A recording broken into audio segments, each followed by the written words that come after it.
بسم اللہ الرحمن الرحیم۔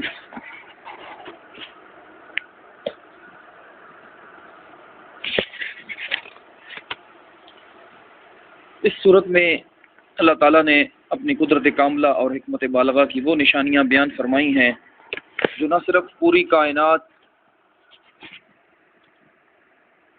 بلکہ خود انسان کے اپنے وجود میں پائی جاتی ہیں۔ اللہ تعالیٰ کی قدرت کے ان مظاہر سے ایک طرف یہ بات واضح ہوتی ہے کہ جو ذات اتنی قدرت اور حکمت کی مالک ہے اس کو اپنی خدائی کا نظام چلانے کے لیے نہ کسی شریک کی ضرورت ہے نہ کسی مددگار کی، اس لیے وہ اور صرف وہ عبادت کے لائق ہے۔ اور دوسری طرف قدرت کی ان نشانیوں سے یہ بات ظاہر ہوتی ہے کہ جس ذات نے یہ کائنات اور اس کا محیر العقول نظام پیدا فرمایا ہے اس کے لیے یہ بات کچھ بھی مشکل نہیں کہ وہ انسانوں کے مرنے کے بعد انہیں دوسری زندگی عطا فرمائے۔ اسی طرح قدرت کی ان نشانیوں سے توحید اور آخرت کا عقیدہ واضح طور پر ثابت ہو جاتا ہے۔ حضور نبی کریم صلی اللہ علیہ وسلم لوگوں کو یہی دعوت دینے کے لیے تشریف لائے ہیں کہ وہ ان نشانیوں پر غور کر کے اپنے عقیدہ اور عمل درست کریں۔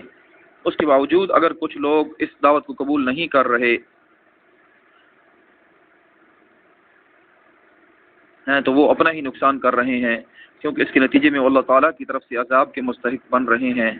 اسی سلسلے میں آیات نمبر 13 سے 29 تک ایک ایسی قوم کا واقعہ ذکر فرمایا گیا ہے جس نے حق کی دعوت کو قبول نہ کیا بلکہ حق کے داعیوں کے ساتھ ظلم و بربریت کا معاملہ کیا، جس نتیجے میں حق کے داعی کا انجام تو بہترین ہوا لیکن حق کے یہ منکر اللہ تعالیٰ کے عذاب کی پکڑ میں آ گئے، کیونکہ اس صورت میں اسلام کے بنیادی عقائد کو بڑے فصیح و بلیغ اور جامع انداز میں بیان فرمایا گیا ہے۔